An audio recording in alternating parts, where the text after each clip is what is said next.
Modules 1 through 3. We reviewed responder roles, TIM basics, and tools that are at your disposal. Now we'll focus on first responders, situational awareness, clearance, and recovery at the scene. The first responder at the scene is typically law enforcement, fire rescue, or road ranger. When I'm first on the scene, I try to get a visual of what's going on, where my problem areas are, if anyone's injured, if anyone's entrapped or hurt, and to minimize further damage with the amount of traffic that I have coming through the scene. No matter what your role in incident management, there are some things to keep in mind as a first responder. Always park in the proper location for your vehicle and leave your emergency lights on. Put on your safety vest and keep an eye on traffic as you approach the incident. Assess the victims and provide first aid as needed. At this point, you assume the role of incident commander, assess the severity and estimated duration, and notify other responders as needed. While other responders are on their way to the scene, set up traffic cones starting with the taper to direct traffic away from the scene. Then assist the other responders in safely assessing the scene as they arrive. As responders from multiple agencies working together at a scene, we support and respect the unified command system. This enables us to safely, efficiently, and quickly clear a scene. Incident command, depending on the scene, is where you have one person that will be ultimately in charge. Depending on the severity and the type of incident, fire and rescue takes control of the injured parties. And then Jacksonville Sheriff's Office enforces the traffic and making sure that there's a smooth flow of traffic, as well as FHP, depending on who gets there first. And then if there's already people there, then we just fall in behind and just try to assist the best that we can. The incident commander is typically the first responder at the scene who can assess the situation, outline the response plan, make informed decisions, coordinate with other agencies, and solicit additional resources. The role may change with the type of severity and incident as the scene evolves. Law enforcement may have the role initially until fire rescue arrives to extricate a victim. Once the victims are removed from the scene, the command role transfers back from fire rescue to law enforcement. Even though we have a huge engine and other vehicles with lights at the scene, you can't count on motorists to see you as you're working. It basically comes down to keeping your head on a swivel, because just because you see the traffic flow doesn't mean they see you. Even when you get the lights activated, you're wearing a traffic vest and all. There was an incident up again in Matthews Bridge on a rainy night. I was working a crash accident up there, and there was like 7 other accidents happened around me while I was working this crash. So as you can see, we could have fallen the victim of getting hit by a car in a split second. So you always got to get your head on the swivel and look around. And education is the key, of course. You know, just making sure that everybody's aware. You have to be looking to make sure that you're seeing cars as they're coming.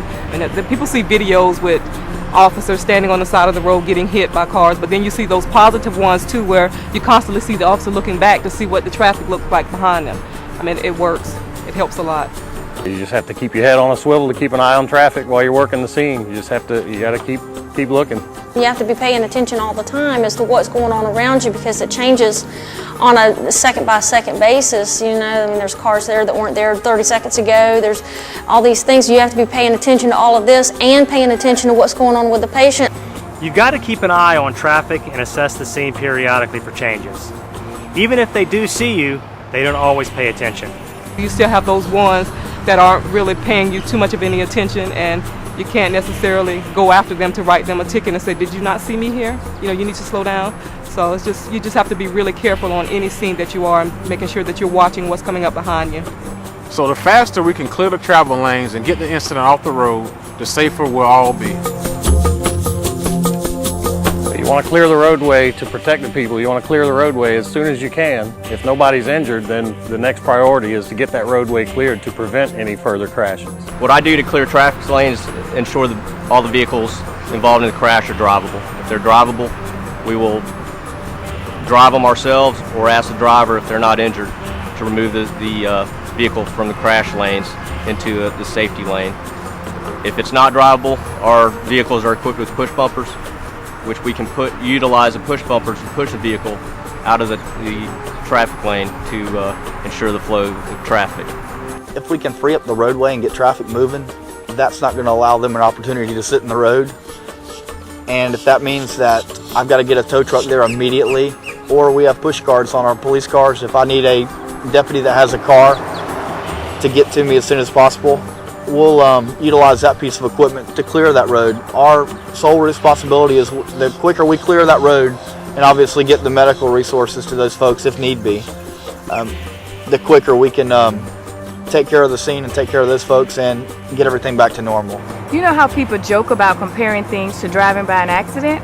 They just can't help but look. It's not a joke to us because we live it every day. One of the greatest challenges when we get to these crash scenes and trying to clear the road is trying to get the cooperation from the motoring public. I mean, a lot of them want to look, like I said before, look at us, look at the crash, not pay attention to direction from other deputies on scene or public service aides telling them which way they need to go.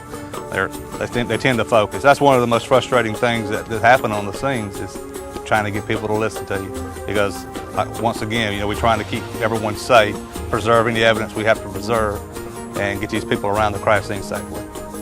We could be completely off the road, and just the sight of any emergency vehicle will make people look and potentially cause another crash. So even if we've cleared all the travel lanes, we all want to clear the scene as soon as possible. When I respond to the scene and get all the information that I need to complete the necessary reports, the best thing to do is once you have the scene cleaned up, is for you to leave the scene, go to a safe location, and sit there and write your report or type your report, however your agency does it. But it needs to be done away from where the crash scene actually was. You keep the scene time as short as you can, get the patient in the back of the unit, and either pull away and finish your treatment in a safer location, or just go. Once the scene is cleared, we try to conduct all our follow-up reports and exercises off the roadway with lights turned off. So I try to find a parking lot close to the scene to finish up my report, so that way I'm not drawing any attention to my vehicle or my lights and possibly not trying to cause another traffic crash. Being first on the scene, keeping an eye on traffic, clearing the travel lanes, and clearing the scene as quickly as possible. There's a lot going on and a lot to keep in mind. As emergency responders, you do it every day from many different agencies as one team.